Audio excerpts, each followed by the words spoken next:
Hey everybody, Josh Sigurdson, World Alternative Media here, and we are joined by John Doull to my side and John Sneisen on my other side, the two Johns, and we are going to get into something that's been, well, taking over the news on the left and the right, you know, the false left-right paradigm of the neocons versus the neoliberals. And to start it off, I wanted to quickly ask you guys a quick question. It's a yes or no question. Do you want war with Russia? No.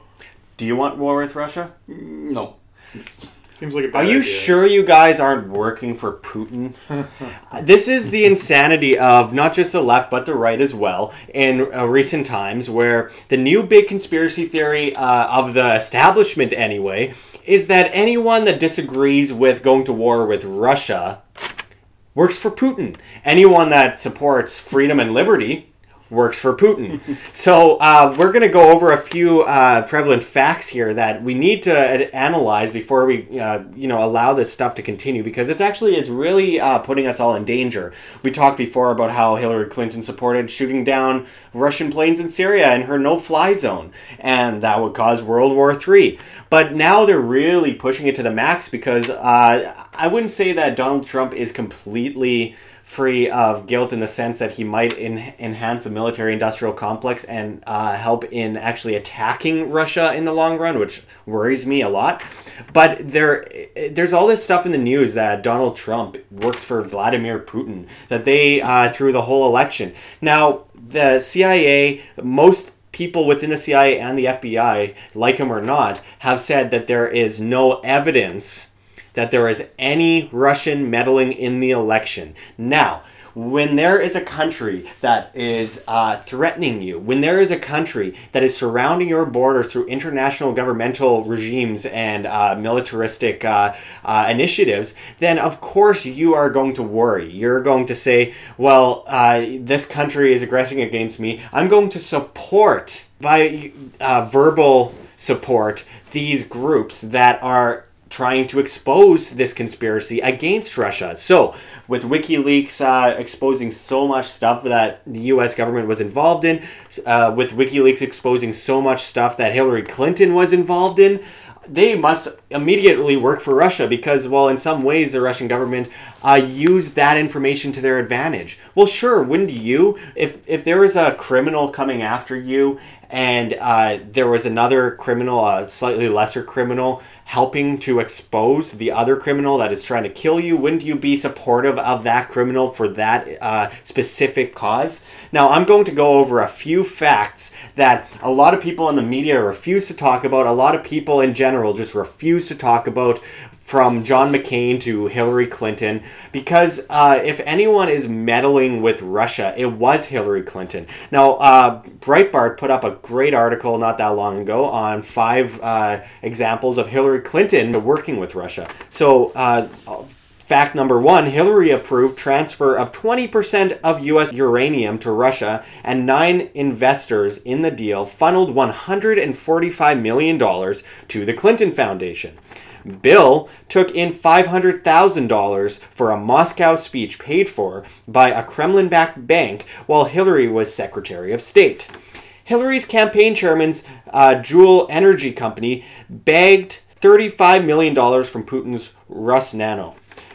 Clinton Foundation chatter with State Department on uranium deal with Russia was another big example. And then Hillary hid $2.35 million in donations from Ian Telfer, the head of Russia's uranium company. Now, on top of that, we've also seen a lot of examples of Hillary Clinton taking untold millions of dollars from the Saudi regime, but no one talks about that and talk about human rights violations. So just going into this a bit further, John, you have a few examples of how ridiculous this accusation is, that everyone that disagrees with the official narrative must work for Russia. Can you go into a few of those? Yeah, it seems anybody who's not a neoliberal or a neocon has been deemed an agent of Putin. And I thought the funniest example was when John McCain recently said, the senator from Kentucky is working for Vladimir Putin after Rand Paul had shown up at the Senate and blocked McCain trying to put through this thing to get Montenegro into NATO. Well, we'll show a clip from that right now. Mr. President, Senator from Kentucky. I object. Objection is heard. Mr. President, I note the senator from Kentucky leaving the floor without justification or any rationale for the action that he has just taken. That is really remarkable. That a senator blocking a treaty that is supported by the overwhelming number, perhaps 98 at least, of his colleagues, would come to the floor and object and walk away. And walk away. The only conclusion you can draw when he walks away is he has no argument to be made. He has no justification for his objection to having a small nation be part of NATO that is under assault from the Russians. So I repeat again, the senator from Kentucky is now working for Vladimir Putin. I yield the floor. So talk about delusion. I mean, this guy has way overstayed his welcome. John McCain is, I don't want to get in trouble with a slander suit or anything, but he has gone completely batshit crazy. I'm just going to put that out there. Yeah. How can you just get to the extent in your life where anyone that disagrees with you must work for the enemy? You're either with us or against us. Can you go a bit further into how insane this is? Yes, well, the idea that Rand Paul, for not wanting to expand NATO, must be a Russian agent kind of speaks to this whole larger idea that anybody who doesn't want to push Russia and get aggressive with Russia must be working for them. We all thought it was quite ridiculous in the alt media world a couple of months back when that website propornot.com put out their list of Russian propaganda agent websites, which included Zero Hedge, Corbett Report, InfoWars, Ron Paul Institute. Ron Paul clearly working for the Kremlin for his whole career. Totally. Talking about voluntarism and free market principles. Working for Russia. That's right. Yeah, and their criteria were so ridiculous for what they thought made somebody a Russian propaganda agent, including promoting the idea that war with Russia would be dangerous was one of their specifications.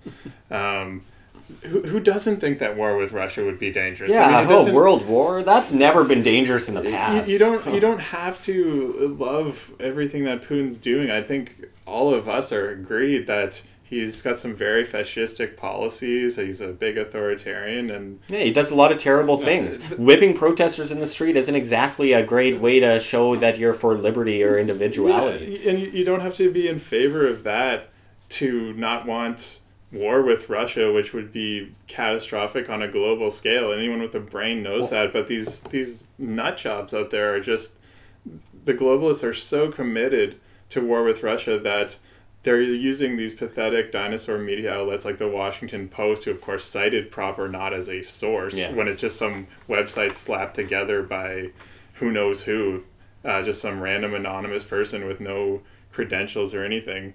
Yeah, they threw James Corbett under the bus on there. They put We Are Change up there. Only helped Corbett's career. Yeah, I mean, I don't think that hurts someone like that at all to be named there. But yeah, they're trying to use the dinosaur media to push this narrative, and I think it's backfiring. Well, this massive list, like, of course they updated the list since, they put, Corbett talked about it, and it actually includes about 10 different agencies now that, are talking about news, alternative media, and so on. That me and Josh and John have been featured on. So I guess we're part of this terrible Russian conspiracy as well. Yeah, and it's kind of interesting because the mainstream media is going down so hardcore. The establishment, well, maybe some parts of the establishment are actually growing in strength, but a lot of the establishment is going down right now. The projections for the next couple of years is that mainstream media and alternative media is set to surpass mainstream media in viewership. Only 6% of people trust the mainstream media. But you go against mainstream media points, and you must be working for the Kremlin. It is such an insane. It's almost psychotic to a certain extent, where they expect people to be so dumb that they think anyone that disagrees with them must be working for Russia. It's Machiavellian fear-mongering, and then on top of that, it kind of mimics a lot of the McCarthyism of the 50s. It kind of mimics a lot of this ideology under Hitler's Germany, that anyone that didn't support Hitler must be working for the enemies and they must be taken down. And I know you're not supposed to mix in, you know, the analogies to Hitler's Germany, but that's exactly what's going on. It's kind of like a lot of the SJWs out there, a lot of the social justice warriors, Marxist protesters. They claim anyone that doesn't agree with them is a Nazi. And then you actually look at their tactics, and they're Nazi tactics. And in the case of Russia, it's like when all these emails came out through WikiLeaks showing that Hillary Clinton was involved in all these incredibly corrupt business practices. At the same time, Hillary Clinton wouldn't disagree that these were facts. She would just go and say, well, Russia, well, Putin, Vladimir Putin, and isn't that insane? The fact that people bought that up and then they were just regurgitating, repeating it. It was the mainstream media narrative. Well, they say, so I repeat. And no objective thought was involved. It's and scary. It is scary. Scary it is watch. Machiavellian kind of McCarthyist fear-mongering. Well, what you're seeing is, you know, the fall of the whole globalist system, all these elites that are up there to become delusional, basically, and now they're just all in, like with their game.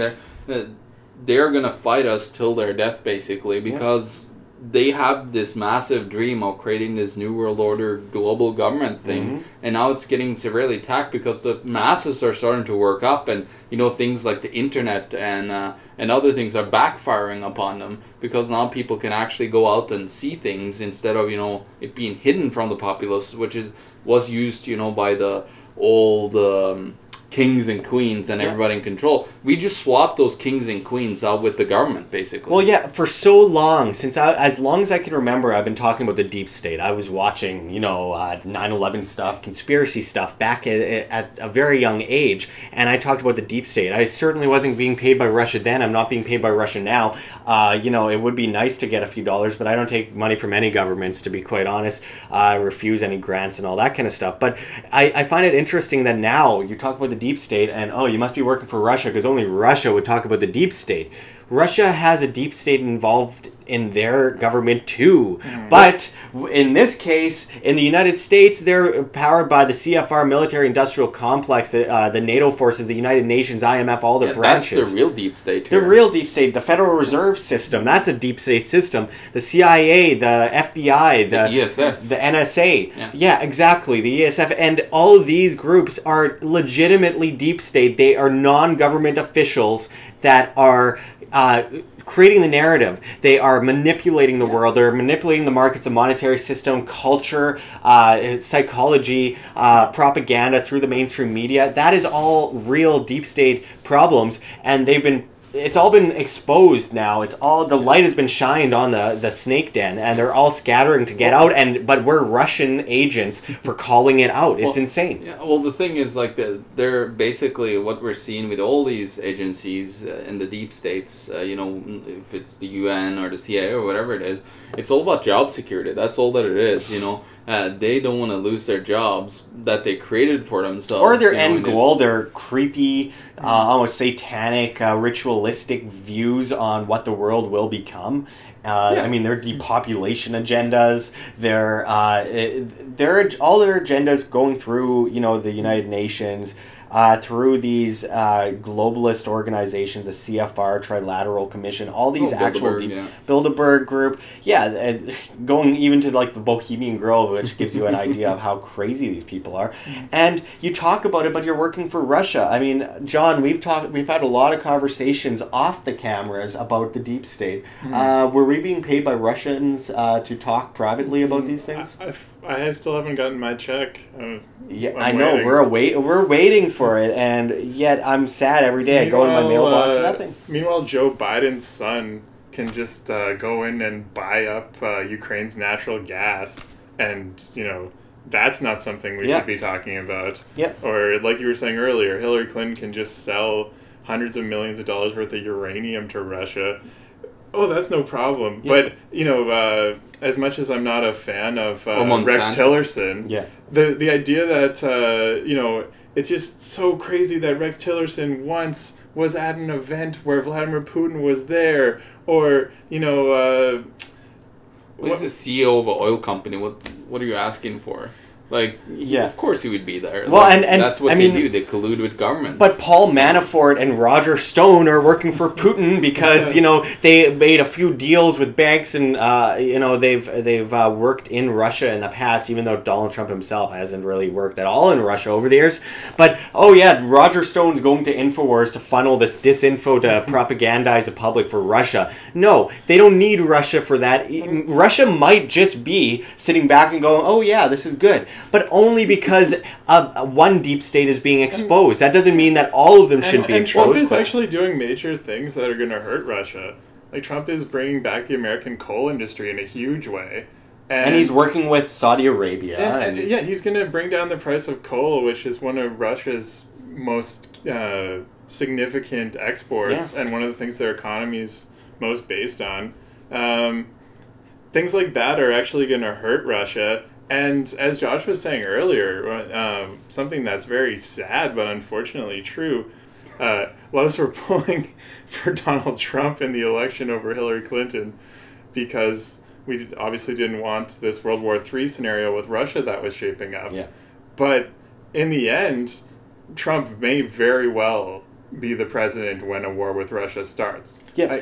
I mean, the stuff that we saw just in the past couple of weeks going on in Syria with Israel.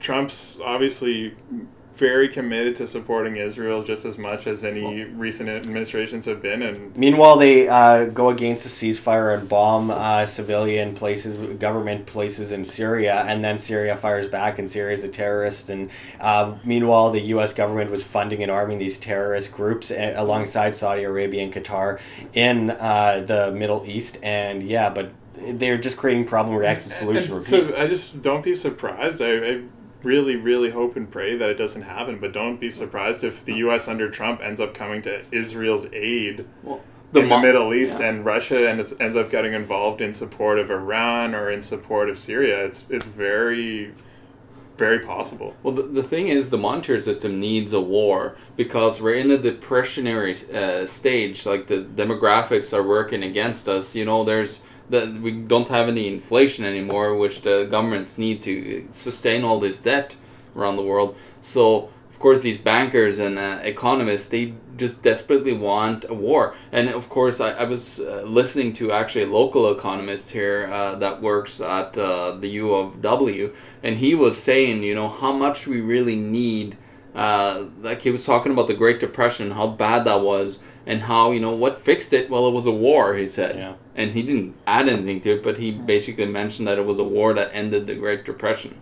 Yeah, well, I think a lot of this fear-mongering is actually going to work out in our favor, in the liberty-minded community's favor, because it makes them look really delusional and stupid, both the Democrats and Republicans, which is another great sign of the deep state, when the Republicans and Democrats are calling their own members Russian agents for going against their viewpoints. I mean, it's a great example of John McCain and Hillary Clinton and, you know, Lindsey Graham, and then... Can't forget Maxine Waters. Oh, God. Accusing Trump of collaborating with Putin to attack Korea. No, this is exactly an example of the deep state, because they're from both sides, but they're all on the same team. They all have this end goal of absolute globalism and global order, taking over both the monetary system, the military system, and the governmental system on a worldwide basis. Well, what we're seeing is the end of the Roman Empire, just in a modern scale. Like, we're seeing all these, you know, the politicians, the Congress, you know, they're just becoming so corrupted by the whole system.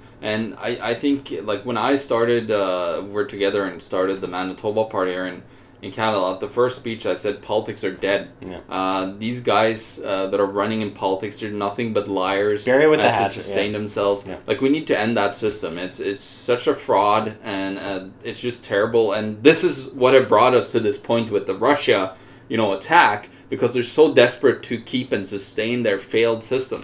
Well, the question really is, will Nero laugh and play his fiddle as it burns, or will they be doing everything in their power to just self-destruct and kill us all in order to gain their end game, which won't happen because people are aware. I mean, people are too aware of what's going on these days for them to get away with it, and it's growing daily, and all this crap about everyone working for Russia by disagreeing with the establishment is only going to help us win in the end. It's their equivalents of the SJWs that destroy everything for the left, and the over-the-top fascists on the right, you know, it's a circular spectrum, but that are ruining everything for the right.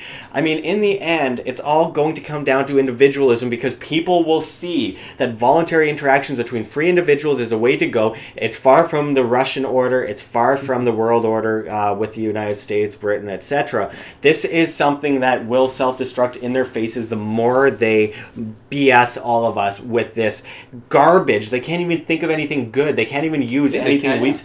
They are just moronic with their way of their way of going about these things. I think that John McCain will be seen historically as one of the biggest fraudsters in the U.S. government, and I think that what he is doing in the name of conservatism is absolutely bogus. The guy is a mixture of a little bit of socialist, a little bit of fascist, a little bit of all sorts of collectivism, and no honesty, no truth, no integrity, no small government aspect to it, no minarchy, and especially no voluntary interactions between free individuals. I don't think he's ever heard those words. I don't think so. Flaming neocon. Maybe John McCain. If you said that to him. Well, maybe John McCain is a spy for Vietnam by being locked in that cage for so long. When he was in the Hanoi Hotel, they must have turned him into a propaganda. Yeah, their version of MK Ultra. You know who's the real enemy here? And I think these leftists, they're all working for Venezuela. Oh, yeah, that's right. They were all getting their orders from Hugo Chavez and now Maduro. They're all working for Venezuela, and they want us in breadlines because, after all, Bernie Sanders did say 25 years ago that he likes the idea of breadlines and that it shows strength in society. Yeah, look how great that works out. Oh, yeah. Breadlines are great. I love it when children, I'm not going to say I love it when children starve because they're going to cut that out and put that in a video in the future. But that's basically the mentality of these people, and you can just put that on them and say, well, they must be working for Venezuela. They must be working for Maoist China, which a lot of Venezuela is modeled after. I mean, these people, you can make up these kinds of theories about anyone. And I think that's basically what it's come down to, because truth has been scattered all over the place. The establishment is scrambling, and it's gotten to the point where they can just make up anything, and people still buy it. You see so many liberals and so many conservatives that buy up this Russian bogus theory, and it's all going to come crashing down on their heads soon enough. Well, they can't debate us, so that's always their way of going forward with things, is just telling you names, and that's how they stop you from doing things. Truth will prevail, and you take down one of us, and 10 more will take our place. Exactly. They're not targeting the really intelligent and aware people at this point with their propaganda. They know that people who think critically and independently have largely moved away from reading crap like the Washington Post or whatever. So when Washington Post just cites some rinky-dink site like Propernaut and says, oh, here's our article saying, front page news, all these alternative media people work for Russia, they know that no one smart actually is going to believe these crazy ad hominem attacks. Huge. But they're willing to just print that, and then of course they had to make a retraction a few days later, but for their brainwashed followers the damage is already done. Absolutely. They'll just come out with the most outrageous accusations possible, and on the one hand they're pushing a lot of people away, and then their loyal followers are saying, "Oh, Russia." History will remember this, and these people will be disgraced for that reason. It's a bizarre twist in history, isn't it? Because growing up, I always heard liberals and leftists, the trendy kind, talking about McCarthyism and those crazy witch hunts in the 50s when everyone was accused of working for the Soviet Union on all these things. When people actually were, now these, in a lot of cases. Yeah, and now these older boomers, especially who still watch MSM, these liberal boomers, are falling hook, line, and sinker for this, and they're literally turning into like a caricature of their right-wing parents in a lot of cases, where now they're the ones who think everybody works for Russia. What happened to the anti-war left? Now they're like, yeah, war with Russia, another world war. We're technically already in a World War III scenario already, considering all the wars going around the world, but with the U.S. and all these countries in the Middle East and, of course, Britain and France. But, I mean, why would you be justifying or promoting the idea of a world war versus peace? What happened to the JFK peace talks with the Soviets and Reagan's peace talks with the Soviets and bring down the Soviets through peace through peaceful disintegration? I mean, the fact is, these leftists are in so many cases are pushing the idea of war, and that is exactly what they claimed they were against under Bush. And then Obama, they went quiet for 8 years, and now with Trump, they're going on again about war while still promoting war in other avenues, much more dangerous examples. So I just think that it's about time that we examine this as reasonable human beings and realize that this is absolutely delusional, and it needs to be there needs to be a stop put on this. I mean, this is going to only get worse until it self-destructs, and then we are the ones that are going to prevail in the long run. Well, it's Aurelian, like with Obama getting, the Peace Prize. War is the new peace. Yeah, and Henry Kissinger getting the Peace Prize. Yeah, it's all absolutely bogus. It's a joke. Yeah, so just finishing it off, what's the bottom line? I'll go to each of you. John? The whole Russia is behind the alternative media, and Russia's behind any anti-war viewpoints, narrative. It's just complete BS. There's nothing more to be said about it. Yeah, there's nothing more really to add to what John said. It's such a joke, and of course, it all comes down to the end of any, government and civilization. They grow to a point where they're too big, and then they collapse in on themselves, and that's what we're seeing right in front of our eyes. Jeez, you guys sure do sound like Russian spies. Well, until next time, guys, check the links below. GoFundMe, Patreon, we can't do it without you. Any donation is very much appreciated. Check our address as well for Bitcoin, which we will put on the screen to scan as well. I'm going to cover one of your faces with a Bitcoin address for a moment there. And until next time, we've got a lot of stuff coming at you. This is Josh Sigurdson, John Doull, John Sneisen signing out from World Alternative Media. Find the truth, be the change.